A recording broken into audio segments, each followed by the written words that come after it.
Sunday, December 1st, 1985, Values of Life.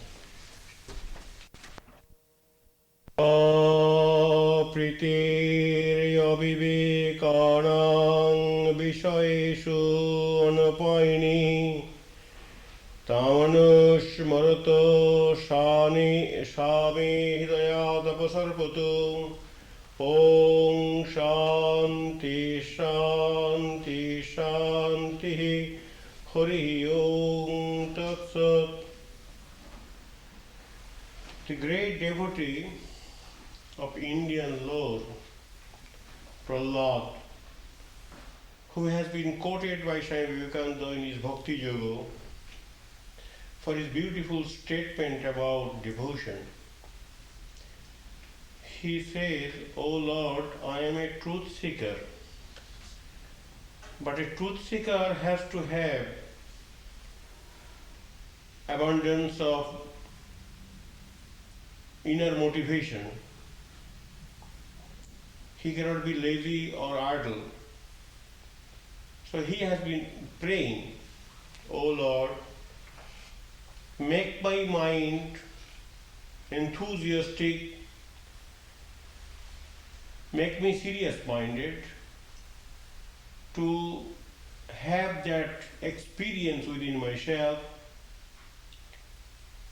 But I do not like to emulate the examples of the common people who are constantly draining out their energies in search of perishing goods.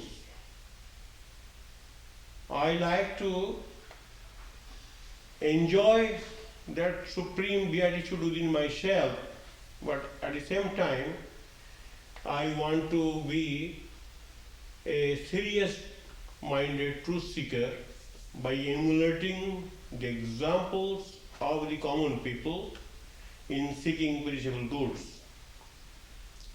May we be able to hold this idea within our heart for our own personal edification. Let us meditate on this theme.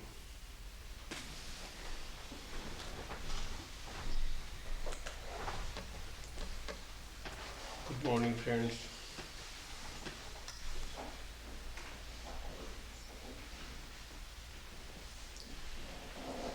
Our topic is values of life.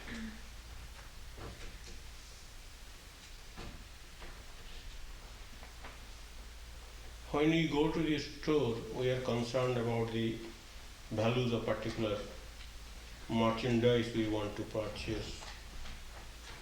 And from the standpoint of value also, we also evaluate the quality of the goods. If it is very cheap, we don't want to purchase because it will be useless. So, we always try to find out something durable and satisfying, of course. So for that reason, we have to pay adequate price and we don't grudge. So, in life's affair also, we must have some values which we shall try to pursue throughout our life. And pursuing those values which we have selected for our better progress or better development of life,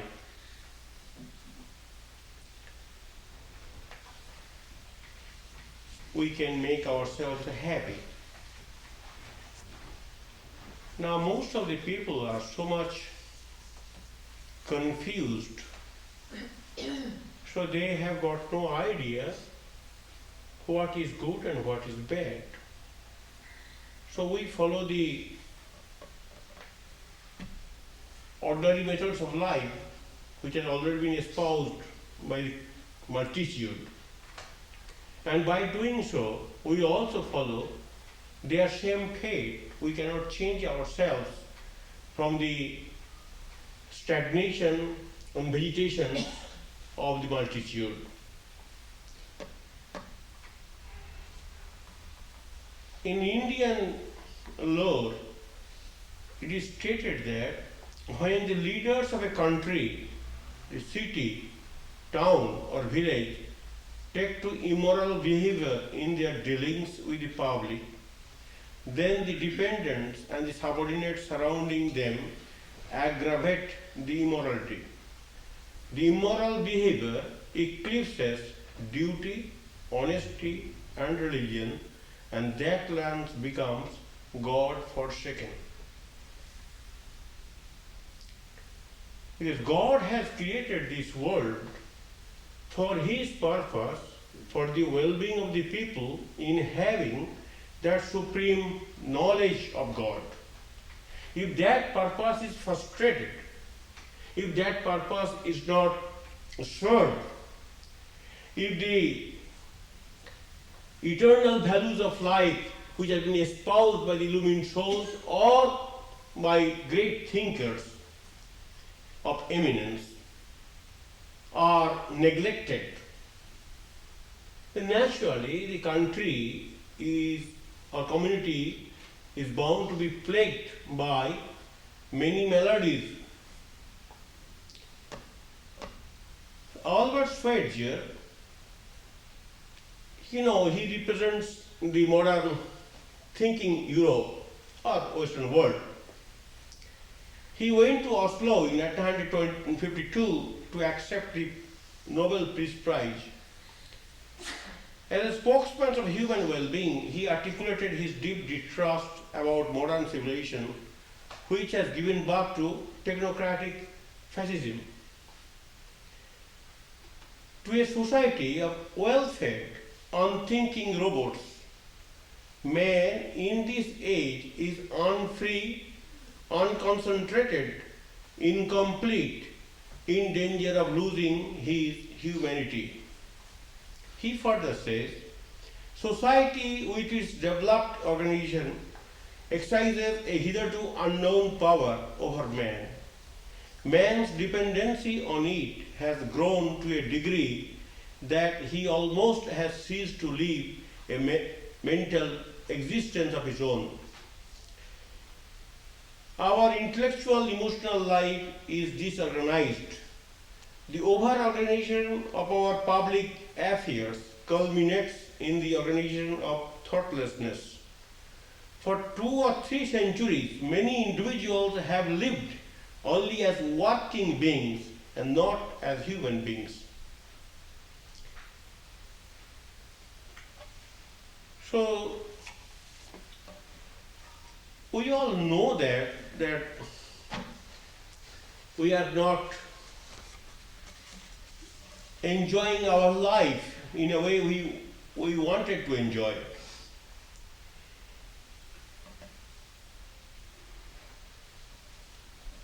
One Upanishad, Aitareya Upanishad, which states that there is one distinguishing feature of human life. The human life and animal life, from life standpoint of view, are the same. But human being has got additional qualification, reasoning capacity, and spiritual insight, which distinguishes man from the animal. Now, animals, they are living the instinctive life. They want to sleep, want to satisfy their hunger, and creaturely comfort they are also seeking. But human being is not satisfied with that, to live the organic life by having organic satisfaction only. They don't want to live in the plane of instinct only. They want some time to live in the mental plane, intellectual plane, spiritual plane. Only in human being that urge is prominent. You will never find, even in Newton's dog, his name was Diamond. Due to his long association with Newton, the dog ever felt intellectual life. felt the necessity of having intellectual life. Never. They are incapacitated to think in that way. So human being, when they are living that instinctive life, impulsive life, sensuous life, life in the physical plane only, they are not happy. They want to change. They want to enjoy other sources of enjoyment. But due to their inherent incapacity, due to the wrong training and orientation and bad karma, they cannot elevate themselves. They cannot evolve that spiritual insight within themselves for time being, not that all the time to come. So the value of life will be different from person to person living in the same society. Not that all PhDs, all academicians, all, say, so-called educated people, they are not having the same type of value of life, because due to their mental growth, due to their spiritual outlook, due to their educational upbringing, they are bound to choose different lifestyles, different values of life. In the same academic campus, you will find different types of behavior. So, outlook of life is determined by our moral conception of life, that is called virtue.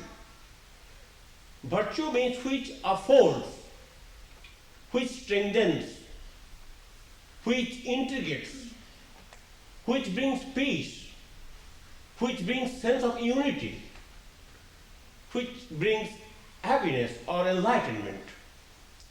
And this virtue or sin means which alienates us from that sense of unity from God.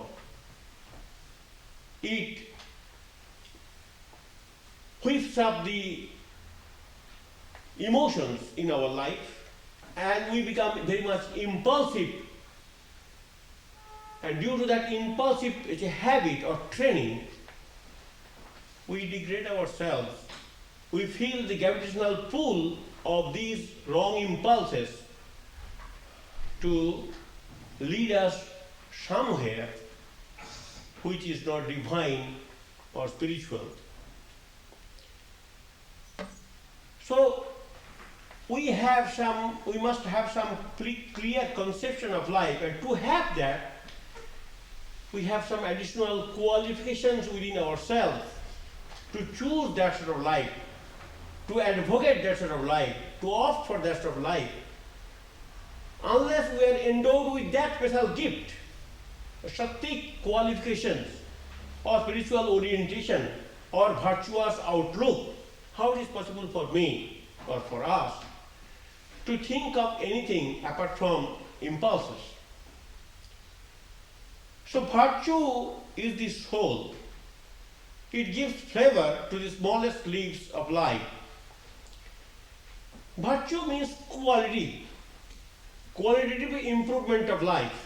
If the life is allowed to be improved on the basis of certain qualities, it is intrinsically good. Then that life has got some value. Naturally, that life will not seek lower satisfactions to arrest the growth of spiritual life. Now, we all know that how sometimes being impelled by higher thoughts and emotions, we are able to control our emotions, lower emotions. So what I am doing, how can I do that? I belong to such and such community, such and such group, such and such family. What people will think. So when we are impelled to do something wrong, at that period also we are safe At least we are cautioned and sobered by having this sort of thinking within ourselves, the higher thoughts or the conscience, nagging conscience, keeps us in a safe track, does not allow us to be led astray. The Saint Augustine, when he was a scholar, when he was enjoying his impulsive life, before 35, he was very happy. He did not feel the compunction. So his goal of life was, or his values of life was that to enjoy. And he was enjoying to his fill. Then after some time, as every enjoyment brings reaction, he also was unhappy, and due to that embittered situation of his life, feeling of his life, he began to search how to get rid of that, began to search another source of happiness which will be immensely beneficial to him. And by honoring that sentiment, by loving that style of life, by emulating those qualities of life, he will be able to give up his impulsive actions and thoughts. So, value of life to Augustine in his young age was something different from that value which he espoused later on. So, virtue guides our life. So, being impelled by the virtuous thoughts or spiritual thoughts or moral thoughts, we change our lifestyle. We seek different values at different ages, different periods of life. There is a story, of course, the same thing, you know. The man who wrote Ramayana, his name is Valmiki. But before he became a great poet, he was a highwayman. And by stealing and robbing and mugging and murdering, he used to make his living. So to teach him a lesson, one saint, Narada, said him that what you are all doing? Well, I have to maintain my family. I have got no other alternative but to do that. You all go and ask your family members whether they will bear the burden of your sin or unspiritual actions. So he approached his wife, his mother, his children. Everybody says, we are all your dependents. You have to feed us. We are not questioning your ways of living. We want food and shelter from you because you are our guardian. Why we should share your sin, your bad deeds, your immoral activities? His eyes was opened at that point to what I am doing. I am resorting to these heinous steps, the mean methods, undesirable, immoral methods, in order to support the family. But the family members, they are not going to share the burden of my sin, which I am incurring every day. When his eyes was opened in that way, he began to change his value of life. He says, I am ruining myself completely. I have got no future. Future is done. So he eschewed that path and he became a saint. And in course of time, through intense meditation, he became an illumined soul. And that illumined soul wrote Ramayana. So what we are suggesting that the values of life changes from period to period according to our mental growth, according to our spiritual development. We seek different types of values in a different stage of life.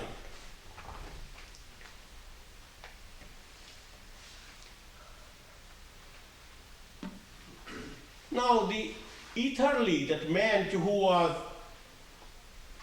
acting as a pilot to drop the atom bomb in Hiroshima and Nagasaki, he was a happy gay pilot. Perhaps he was very much elated to have that sort of assignment of dropping the atom bomb in Nagasaki and Hiroshima for the first time in the history of the world.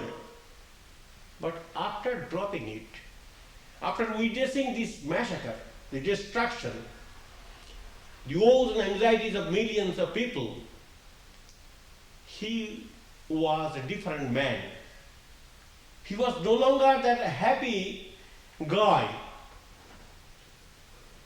to be related with the assignment, the prestigious assignment of becoming the first pilot to drop these lethal weapons. But after having witnessed that sort of pitiable condition of the people, he changed himself, or he was compelled to find out some inner change within himself, what he has done. He has become an instrument of destruction. So he could not contain himself, he could not enjoy any peace. You know that he was offered money to write books, to appear in television. He could have made himself millionaire. He got ample opportunity. He tried to commit suicide. He was very, very sick man, unhappy man, disinterested man, and he wanted to help the people of Nagasaki and Hiroshima by raising funds. Even he courted jail to be happy and to get some punishment from some authority so that he can forget his guilt. So the outlook of life changes with the development of life, with the progress of life, with the spiritual awareness of life. So value and virtue are almost synonymous. Person having no virtue, having no regard for moral life, ethical life, naturally they cannot have a good outlook of life or good values of life. So you can expect decent values of life from some persons who are really spiritually oriented. Without having that spiritual orientations or moral ideas and thoughts, it is not possible for them to pick up certain values of life which are respectable. Let's take the case of Socrates or Oppenheimer. Socrates stood for a particular values of life. When he was asked that for preaching of this philosophy, you are to die, he was ready for death because he believed in knowledge, in propagating knowledge. He was thinking that he was discharging a sacred mission. So he was not cowed down by threats of the punishment. He says, well, I don't want to misuse this life. I want to spend my life for a holy cause, for a noble cause, for an inspiring cause. So I am quite happy to have that sort of punishment. I have got no guilt feeling or guilt consciousness. Now, because he was endowed with higher thoughts, with a higher motivation, so it was possible for him to seek that sort of values of life. Ordinary people, bereft of that quality of life, will never able to stake his or her life for sake of something which is not wanted by the government or the public. Same case we find in the case of Oppenheimer. Oppenheimer was a scientist. He was engaged by the authority for the atom bomb. But after the bombardment, he had some reaction and he developed new values of life to oppose this game of killing people through bombs. So he stood aside, he boycotted, he did not cooperate. He found new values of life which he should espouse. And he did it. So values changes along with the progress of life. So virtue is knowledge. Virtue is not something passive. When virtue is followed or practiced, it is bound to bring some knowledge. And that knowledge is sacred knowledge, not ordinary secular knowledge. That is Socrates' remark that virtue is knowledge. So by following the path of virtue, one is expected to have knowledge, and that knowledge will check their impulsive habits and thoughts. Same thing is told by Plato that knowledge is virtue. That sort of pure knowledge, that sort of real philosophical wisdom is a guarantee for having a virtuous life. Unless you are metaphysically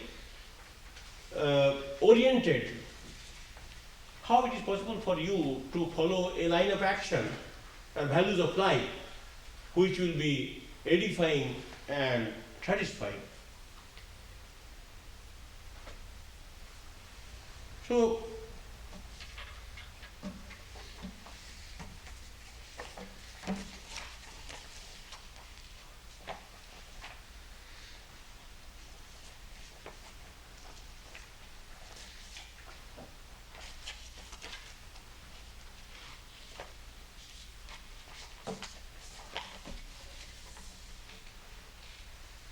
Plato says that the supreme importance of this knowledge of right and wrong has been discussed by Plato in this way. It is not the life of knowledge, not even if it includes all the sciences that creates happiness and well-being, but a single branch of knowledge and the science of good and evil. If you exclude this from other branches, medicine will be equally able to give us health. Shoemaking, shoes, weaving clothes, steamship will still save life at sea, and strategy win battles. But without the knowledge of good and evil, the use and excellences of these sciences will be found to have failed us. Try to understand it. Let us try to understand it, that what is wrong in our civilization, in our modern life.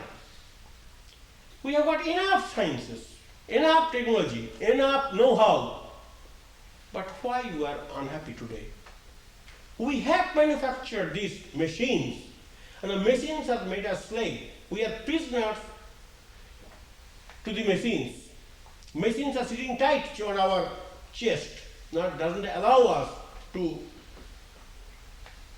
eradicate them. Because we are not sufficiently well educated to know what is really good and what is really bad. We learn physics, chemistry, botany, biology, medicine, everything in the world without knowing that first principles of life, which is going to help you. You take a course of dancing or anything, but you do not know the fundamental principles of life are not known to you. How you are going to make yourself happy by having a course in physics, chemistry, mathematics? So Plato says that it is not the life of knowledge, not even if it includes all the sciences that creates happiness and well-being, but a single branch of knowledge, the science of good and evil. And that is, if that is known, then everything is known. Because on the basis of that knowledge, on the basis of that discriminating faculty, you will be able to pick and choose what is good for you.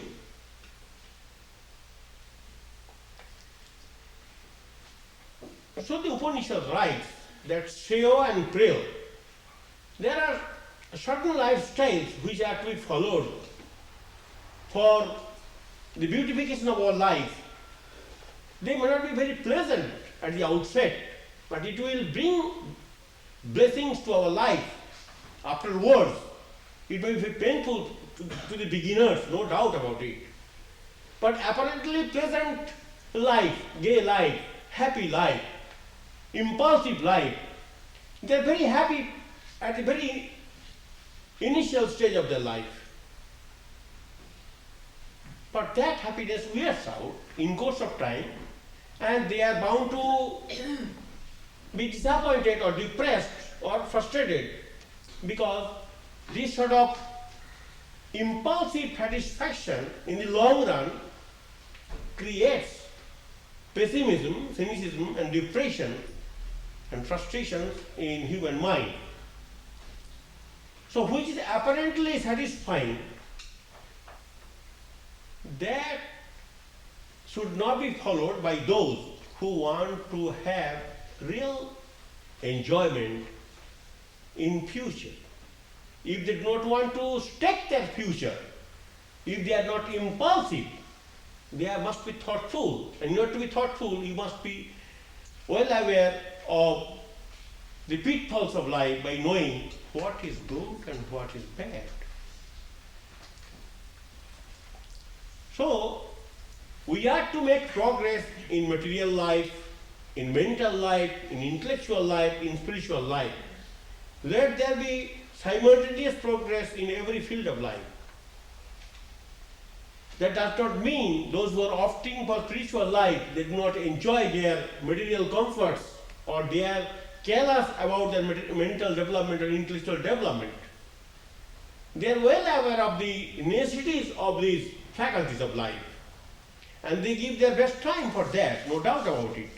But they do not want to dissipate all their energies in that particular area, in seeking bodily comforts, or in developing mental satisfaction, or even having intellectual satisfaction. So Whitehead, the great scientist in the modern age, he writes that because we are not aware of the goal of life, so we are completely confused.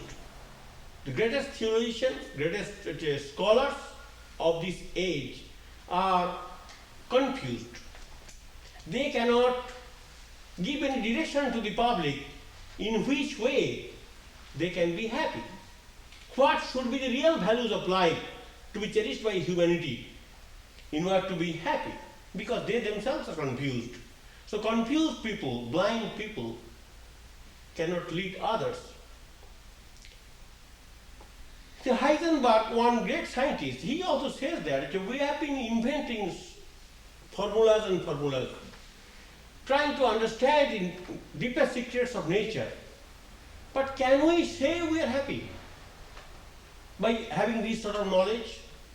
He says now, if this distributing principle is forgotten, terrible things will bound to happen, worse than the concentration camp and atom bomb.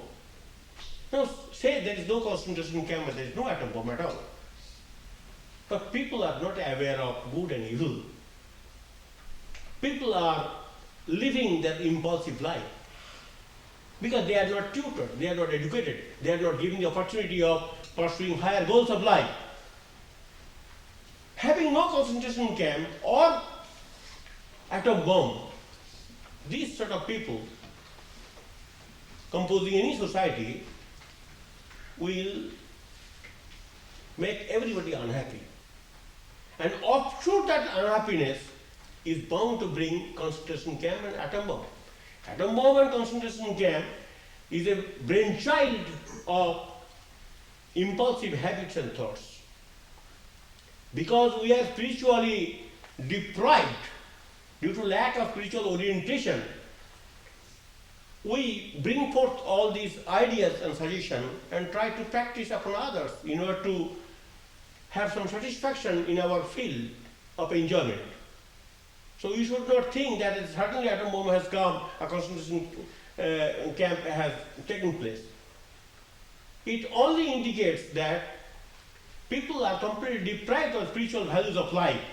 So these sort of people, when they acquire power, they are bound to utilize power for their sake. And in doing so, they bring war and all those things. Now we see that lots of universities are open, lots of museums are being created, and education is spreading like bonfire everywhere. Books are being printed. Our friend was telling us that 2% people read actual books. But every day you find some new books are coming. Now, even if the books are read, what idea they are going to get? So Medalling writes that we have developed skyscraper building, but what sort of people are living there? What is their mental development? If I live in a big building, skyscraper building, by living there, am I able to develop my personality? I remain the same puny and tiny creature, although living in a skyscraper building. So he says that we have brilliant laboratories, telescope and all these things, but who are witnessing those, who are utilizing those telescopes or instruments? The common people having common intelligence and common spiritual outlook on life. That's why they are not able to understand the mystery of life or mystery of nature. So he says that you will find that great academicians, very deep scholars, are also equally rogues, equally scoundrels. Because these people have acquired certain knowledge by developing certain talent, but they have not acquired any spiritual outlook to utilize those talents, so their roguish habits is there. It is not changed, although they have been educated by having certain information about some branch of science. So values are to be shot in such a way that it becomes a source of happiness in the long run. A child lives in the moment, or in the hour, you say. You give some toys or candies, child is happy. Child has to seek each other source of enjoyment from hour to hour. A youth may be happy for some days or some months by pursuing a particular way of lifestyle. But matured person cannot be happy in that way. He or she has to select certain goal of life, certain values of life, which will endure time, which will be lasting, which will be abiding, which will be a great source of satisfaction. They cannot live like a child or like a youth, seeking ordinary satisfaction.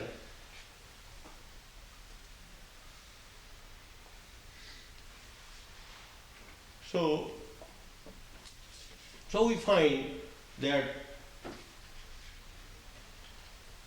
temporary conveniences or temporary satisfactions is not all, because it has got some reaction, bound to bring reaction later on.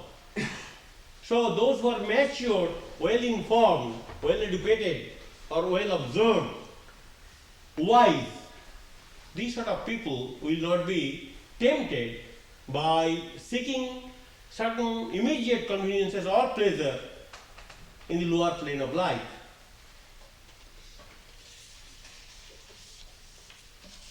There was a Mughal king, Aurangzeb. He was the last Mughal king. He was a great king, no doubt about it. He reigned many years. And when he was a ruling king, he saw his teacher one day paid a visit to his court. Then he told, "Well, I have got a question for you. You knew that I am going to be a prince. I am going to be a ruler because my father was a ruler. Of course, he had no chance. He was the youngest boy. But he killed and arrested the other three brothers and usurped the territory and dynasty. So anyway, he was lodging a complaint to his teacher, knowing full well that I am a prince, born in a royal family, and going to rule a country. Why you did not teach me diplomacy or art of ruling? Why you taught me poetry, music, rhetoric, literature, all these things? All these things are nonsense. Now, what a short-sighted policy he adopted. That as a human being, he doesn't want to grow as a human being, although he may be ruler. But he wants to be equipped with those knowledge which is helpful just as a ruler. Even a ruler must be a philosopher also, a man of knowledge. He must be a good man. He cannot rule. But he was so short-sighted and he was so elated with his power that he was asking his teacher that why he wasted his time in this way. Now this Aurangzeb, when he died in 1700, within 50 years, Mughal Empire was broken to pieces and English came and invaded the territory. It was smashed. Why it was smashed? Due to his short-sighted policy, he created antagonism between the Hindus and the Muslims. In such a way, country was divided.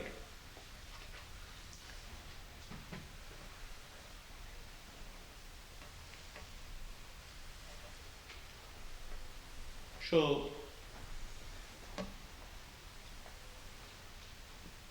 Einstein says that true value of human being is determined primarily by the measure and the sense in which he has attained liberation from the self. That is a big question. This sort of question cannot plague ordinary human being. But those who are little advanced, those who are little mature, well educated, well informed, has seen to the life, they will appreciate the beauty of this statement. After all, we are trying to have some values of life which will give us enormous satisfaction in the organic level. We want to have some goods, we want to grab goods, we want to possess goods. So we are very valuable because we have got so many goods at our disposal. We don't want a vertical development of our life. We don't want spiritual development of our life. We don't want to be, not to have. But having orientation is predominant in this culture. That's why everyone is about to grab, and that competition comes and corruption comes. But to be means that let us try to be spiritual, let us try to be spiritually oriented so that we can avoid the clamors of the senses, make our minds still, make our minds serene and calm. Let us try to have enjoyment within ourselves by leading a good life, which will not distract our attention. So Einstein is telling that even if we become a ruler of the whole world, everything is at our disposal, everything is available to us, will we be happy? That's the Einstein's question. Einstein's question is no human being will be happy if he or she is given all the wealth of the world. Because he or she is not given the right direction how to utilize the wealth for his or her satisfaction. So ultimately the question comes, it's the ultimate. Those who are grown-up people, thinking people, mature people, for them this question is for predominance, that is ultimately body consciousness plagues us. It drags us, it degrades us, it denigrates us. It has got gravitational pull. It compels us to the lower regions of satisfaction and impulsive habits. How to overcome this body consciousness by developing the soul consciousness or soul power. That Einstein is hinting. The true value of human being is determined primarily by the measure and the sense in which he has attained liberation from his organic self, liberation from his individual life. That means how far he or she has become spiritual. So the faith and enthusiasm for something everlasting gives us a tremendous zest for living. Otherwise, as Jung says, people become cynic at a particular age, say 35 or 40, 45. Why they become cynic? Because they have got nothing to fall back upon. They are opening accounts in some banks which are going to be liquidated. So that fear which haunts them or plagues them, they want satisfying, peace giving, strength giving, enlightenment giving. But for that satisfaction, this search for organic satisfaction in the lower regions of life is not helpful. That's why people become so much cynic.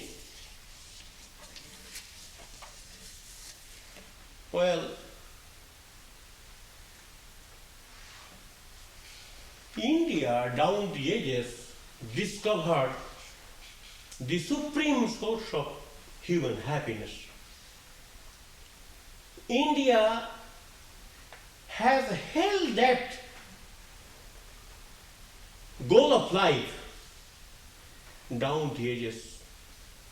All of the civilizations, according to Swami's statement, following other goals of life, other values of life, are gone out of the picture. But India still lives and will live only for that supreme qualification of Indian mind,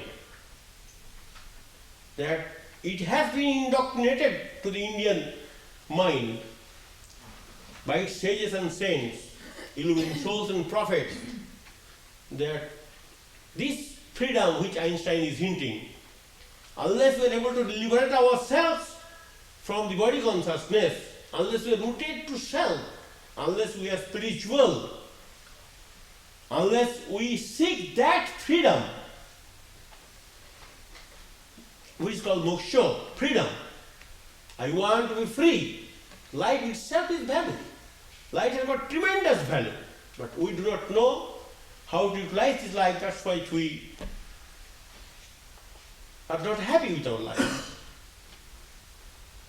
So Indian genius down the ages has propagated one idealism, and it is not that everybody is holding that idea, but by and large, Indian mind is tempted to find a goal of satisfaction in that concept, how to attain liberation, how to attain freedom in life by becoming spiritual, by eschewing the impulses, by giving up the body consciousness. How to have that soul. So all great leaders in India, thinkers, poets, philosophers, saints, musicians, sages, even common persons, they are lured by that goal of life, by the concept of life, by the values of life. That's why it has not been lost from Indian history or Indian culture. It is still there, and it is trying to educate people. Swamiji says that, Vivekananda, Ramakrishna Order says that the highest value of human life is to understand the value of life itself. By knowing that value, that I possess something very sacred, trust, life has got great prospect, great future. Then I can make use of life. Swami Krishna says, manhush, that means if you are aware of your own dignity, of your own majesty, of your own sacredness, of your own divinity, if you know that you possess something very unique, in the world of creation. You are a spark of God. If you are able to develop those attributes, you are able to tap those spiritual resources, you will be very, very happy person and give happiness unto others. So those who are aware of the glory of life, they are the real beneficiary, and that is the highest value one can espouse. So Ramakrishna says that when man is aware of his or her value of life, the greatest discovery one has made, and that is the greatest value one has attached. It's very valuable life. Life is very valuable. If it is misused, unhappiness is bound to come. If it is well used, happiness is bound to come. So Swamiji says that neither money pays, nor name, nor fame, nor learning. It is character. Character means that sort of idealism, that strength, that motivation, that enthusiasm to enter into the supreme beatitude by disciplining the senses, the mind. That character can clip through the adamantine walls of difficulties. Problems will be there. Problems were before Christ, before Buddha, before any illumined souls. Problems are before common persons also. We should not think that these illumined souls had no problems to face. They had also tremendous problems we cannot think of. But they were able to overcome the problems of life by developing their superior character, which helped them to overcome. They were emboldened, they were strengthened and energized to embark on that project of leading a good life, notwithstanding the difficulties of life. But that strength of character was manufactured by them by following certain spiritual guidelines. So they were not covered down by the threats of the problems of problematic life. They could face, whereas we cannot face. We are sick, we are disappointed, we are depressed, and we are very much unhappy because we lack that strength within ourselves. We do not know how to overcome. Oh, we seek here, there, everywhere for our happiness. To find a meaning in life is a great value. Life is valuable. Life is meaningful. Life is very suggestive. Life is glorious. To have human life and human birth is a great opportunity, great privilege. And how to utilize this privilege, how to enjoy this privilege, how to create that atmosphere which will be conducive for the growth of its human well-being. So uncertainty about the values is the cause of pain. We are in pain because we are not sure what to follow, what to pursue, what to emulate. As I already have quoted, that is a modern education has failed to give us a guideline to become happy because they do not know the goal of human life, neither they are aware of the definition of human life. So we are confused masses. Be educated or uneducated. 20th century is a century of confusion. So if we want to rescue ourselves from this confusion, from bewilderment, from the puzzle, then we have to orient ourselves in such a way that we can find a goal of life and we can enjoy life. So uncertainty about the goal of life brings pain in human mind. Human mind wants to have some goal. If they are not able to pursue that goal, they want to know what is goal of life, in which way I can make myself happy. If we find the goal, slowly we can make some progress. But if we do not find the goal at all, how it is possible for us to undertake a journey towards that goal? So 20th century is a time when man knows everything about the world, but the less about himself or herself. This unawareness about our own glory, own innate potentiality, own innate divinity, own our sacredness, privileges, mystery, is the cause of our unhappiness. So we have to have some goal which will give us satisfaction in the organic level, physical level, mental level, intellectual level, spiritual level as well. If we have got that sort of goal of life, we are bound to make ourselves happy. But the ordinary goals of life which are followed by the multitude, but they have got no conception of a whole life, a truncated view of life bereft of spirituality, life bereft of spiritual essence, life bereft of abiding realities, life spent for organic satisfaction in the time being, as if after death nothing will happen, we are going to be finished with death. Before death also we suffer due to wrong acceptance of this goal of life or values of life.